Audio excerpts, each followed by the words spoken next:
All right, guys, it's your boy Dom back. Consistency is key. Let me actually turn off the van so you get some peace and quiet. And the lights might go out after a little while, but I'll turn them back on. The reason why I say consistency is key is because I'm not in a position to do this right now at the house. So I dropped my wife home and I'm like, yeah, I gotta go make a video because I want to talk about my games, and if I do it at the house, there's gonna be disturbances. So let's talk about the Carabao Cup 4th round draw, and let's talk about the already completed 3rd round results. So, well, fixtures and the results, and there's still one more game to go. I think Newcastle and another team. Let's get down to business, man. So, guys, before we get even further into this video, smash the thumbs up button. Do it for the effort, man. So let's go. Carabao Cup. Let's go at the 3rd round. For the games that's played this week, I'm gonna go through the goals. From last week, I won't be going through the goals, just the results. So Stoke City 1, Fleetwood 1, Stoke winning on pens. Preston 1, Fulham 1. Preston winning 16-15 on pens. That must have been a marathon. I haven't watched the highlights yet. The reason why, guys, there's Champions League highlights to watch, 18 matches. You see what I'm saying? Premier League highlights. You see? So it's like, it's just non-stop football, man. Non-stop football. There's Carabao Cup matches today. There were Premier League matches on the weekend. There's Europa League matches today. There's Europa League matches tomorrow. It's like, were there Europa League matches on Tuesday? I don't even know. I don't even know. I can't keep track. And then there's an international break coming up again. I can't keep track of all this, man. Seriously. And I'm suffocating, so I had to open up a window there. I'm suffocating. These games are literally suffocating me, seriously. So, Brentford 3, Leyton Orient 1, QPR 1, Crystal Palace 2, Everton 1, Southampton 1, Southampton winning 6-5 on pens, Man United 7, Barnsley 0, Blackpool 0, Sheffield Wednesday 1, Brighton 3, Wolves 2, Coventry 1, Tottenham 2, Walsall 0. Well, yeah, Tottenham, Coventry were the last games from last week. So let's get into this week's matches. So Walsall 0, Leicester City 0, Leicester winning 3-0 on pens. Haven't watched the highlights of that. I'm going to leave the Man City and the Liverpool and the Arsenal games for last because I'm going to talk about those down the line. I don't mean to say it because there's only 5 games to talk about anyways. But Chelsea 5, Borough 0. In this game, we had Christopher Nkunku in the 8th minute, the 15th. Farman own goal in the 28th. Pedro Neto scoring his first goal for Chelsea there. And Christopher Nkunku completing his hat-trick, stealing the ball from the goalkeeper to slot in the 75th minute. So 5-0 to the Blues. Thumping win against Borough, and they go on to the 4th round. I haven't seen the 4th round picks as yet. While searching, you know, Google for the 4th round to see if the draw happened, I did catch a glimpse of something, but it is what it is. So let's move on to the next game. Wickham 1, Aston Villa 2. In this game, Emi Buendia scoring in the 55th minute. He seems like he's, you know, just out of favor over there at Aston Villa. John Duran scoring again from the penalty spot in the 85th minute. And Coney, Coney in the 95th minute for consolation goal there for Wickham Wanderers. So, in terms of the games that I did watch the City Watford game. I actually saw the last half, and then I rewatched the game this morning while I was at work because I was quite distracted. And I said, you know what, man? I'm going to watch that game tomorrow. We won the game anyway, so I'm like, I'm going to watch the game tomorrow. So in this game, we had Jeremy Doku scoring his first goal of the season in the 5th minute, and Mateus Nunes scoring his first goal for Manchester City in the 38th minute. So congratulations to both players there. Tom Ince did pull one back for Watford in the 86th. Really good team goal there to give Watford, you know, to give the game a tense finish. But a rotated 11 played by Pep Guardiola with Stefan Ortega in goal, John Stones starting, Kyle Walker did play, Caden Brathwaite, a youngster, teenager, did get his first start for City, Rico Lewis, Nico Riley in the midfield, James McAtee, Mateus Nunes, Foden, Grealish, Jeremy Doku all started this game. Off the bench, Vardiel, Savio, Wright, a player I don't know, is a youngster. I think he's a young defender. Those three were the only substitutes used. And this could have been another thumping of Watford, you see? Because the goalkeeper, you know, Bond saved so many shots. City hit the post numerous times. You know, defender heading the ball off the line. Mateus Nunes, I think, you know, is my man of the match. He was really good on the day. James McAtee had a solid game. Grealish had a solid game. And I'm glad Pep could give these players minutes for them to build their confidence in an ever so testing season of football where there's just so many matches to play. So we're going to need everybody, especially Roger not fully fit, Kevin De Bruyne, you know, not fully fit these days, Nathan Ake, you know, and so on and so forth. These guys could all step up and do their thing. So, yeah, Watford, you know, they were Watford. City versus Watford, always one-sided. They were so lucky not to lose by a bigger margin. Telling you. But the Georgian, Chakvetzadeh, he did come on and, you know, give Watford a bit of impetus, though. So, just to run through the quick stats, guys. 24 shots on goal for City, 8 on target. They had 73% of the ball, 753 passes, 91% pass accuracy. While for Watford, they have 5 shots, 1 on target. There was even a goal that was disallowed because the player, I think that was Quadoba, he pushed aside the youngster. So, Watford, I think they always knew they were going to lose, you know. Tom Cleverley, I think he's a former Man United player. Must have been, you know, a bitter loss for him losing to City. So, City move on to the 4th round, you know, and I think Pep would be pleased with the performance from the guys. And, you know, we could just look forward to the game this weekend, Champions League game coming up next week. You know, and it's just game after game after game after game. So, yeah, I'm going to try to be as consistent as possible because I built this channel from since 2016, I think I've been doing this. And we going. We keeping it going. I think 2017, not 2016. So, the next game, Arsenal 5, Bolton 1. And Arsenal did start a few youngsters in this game. I think the goalkeeper Porter, they said he's 16. You know, I didn't catch wind of that until just now. And they had youngsters like Nichols, Lewis Skelly, who played on the weekend against City. Ethan Nwaneri, he did score a brace in this game. Raheem Sterling, I think this was, I don't know if this was his first start, but he did score his first Arsenal goal, and that must be a good feeling for him, getting that monkey off his back.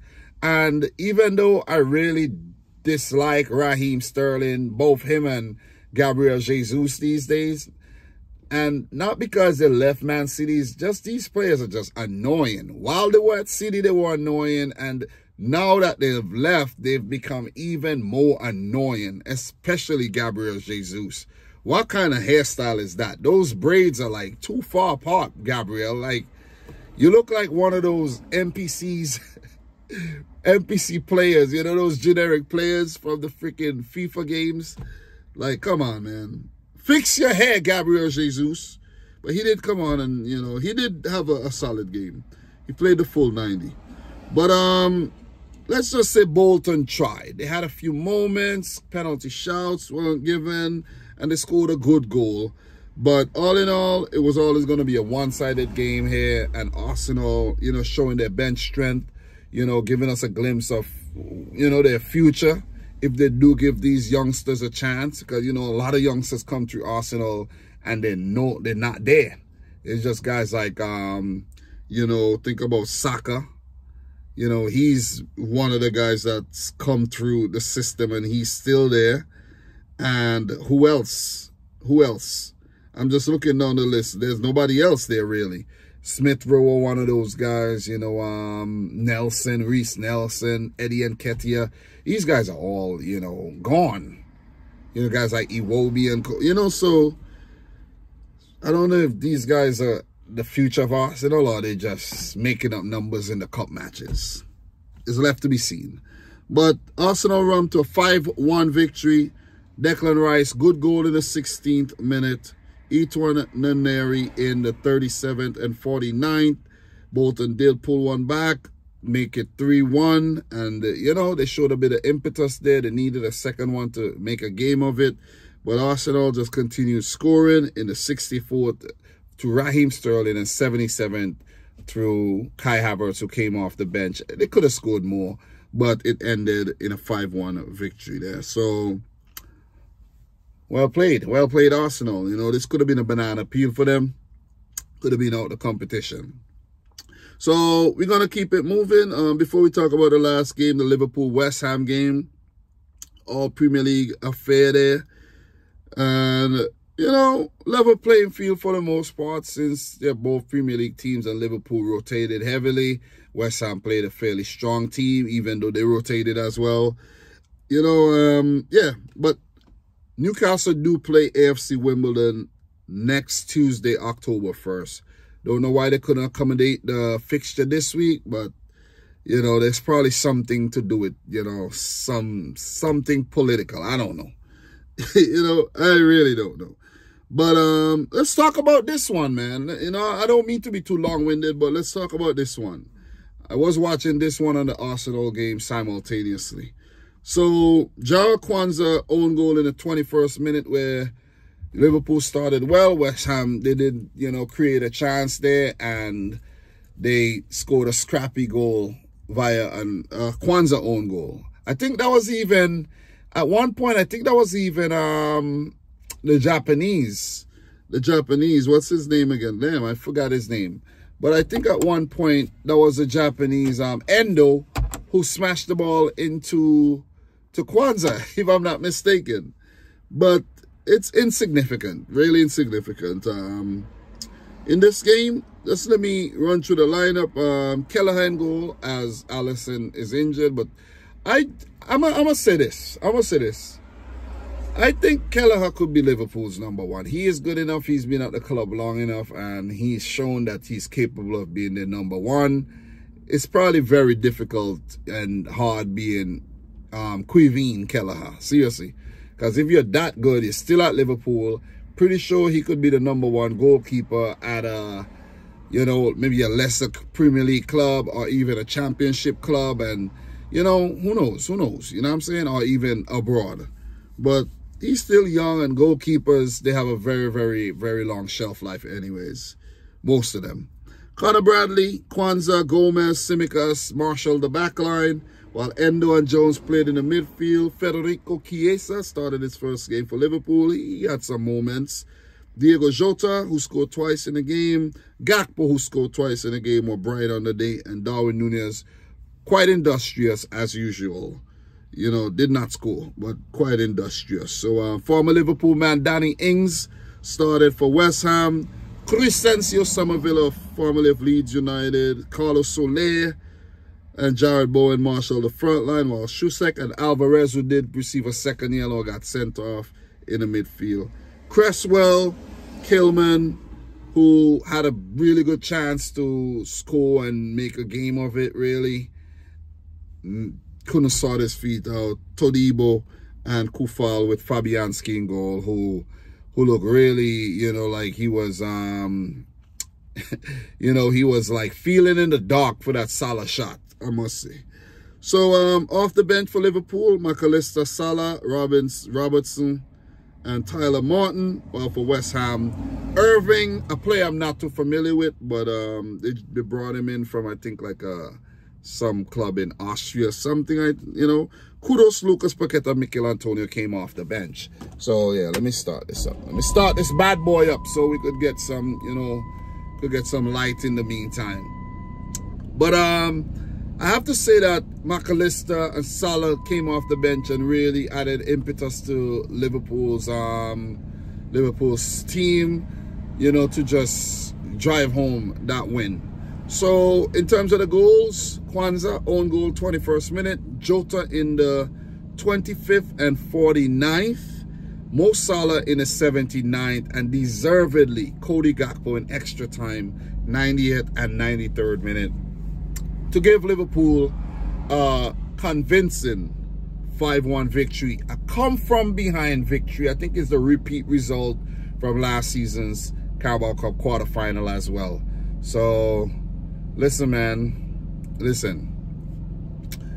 Kudos to Liverpool for coming from behind and winning this game. I low-key wanted Liverpool to lose, though. Seriously, I was like, please lose. And I'm no hater, though. I'm no hater. It's just a default setting for me when watching Liverpool and Arsenal. I just want y'all to draw points. You see what I'm saying? I'm just keeping it real.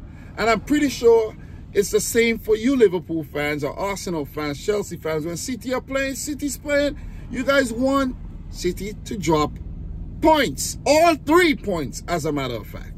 You see what I mean? So it's only right. But Edson Alvarez did get sent off in the 76th minute for terrible tackle on Mo Salah there. Second yellow. So all in all, the Carabao Cup games are pretty exciting. Nice to see the backup players get a run out.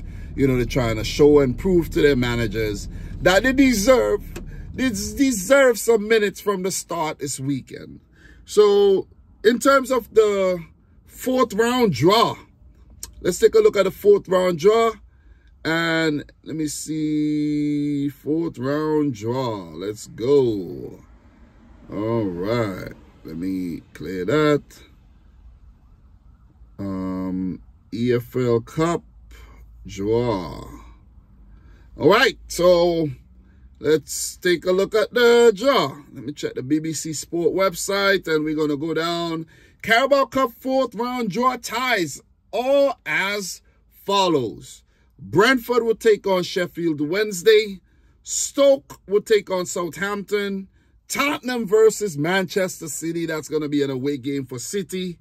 AFC Wimbledon or Newcastle will play Chelsea.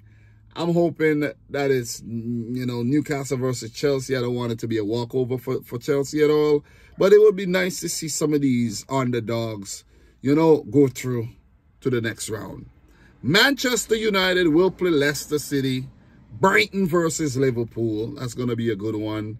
Imagine a full-strength Brighton team coming up against a rotated Liverpool, you know. That might work in Brighton's favor, you know what I mean? So, Preston versus Arsenal. And, yeah, that's an easy game for Arsenal, man. Arsenal are definitely through. They're definitely through, man. And that is what? That's through to the quarterfinal. Yeah, that's gonna be through to the quarterfinal for sure, man. And Aston Villa versus Crystal Palace. So yeah, shaping up to be a nice little Mickey Mouse Cup this year. You know, the thing is, right, when City win the Carabao Cup 4 times in a row, it's the Mickey Mouse Cup. It's the cup that nobody wants. But when the other teams win it, it's like, yay, we won silverware. Like, give me a fucking break. Seriously. Anyways, guys, I'm your boy Dom. Thanks for watching. Let me know how you feel about your team's result. Let me know how you feel about the 4th round draw. Just wanted to touch base with you guys. Keep it going with the consistency. I'll be back, you know, to do, to do Premier League match week 6 prediction, and I'll touch on the Europa League scores while I do that. So, guys, I'm your boy Dom. This is the let me do that again. I'm your boy Dom. This is Dominic Rich FC. Like the video if you haven't yet done so. Subscribe if you're new. Let me know your thoughts down below. And until next time, peace out. Rich Squad. Peace. Let me get back in the house, man. We talk.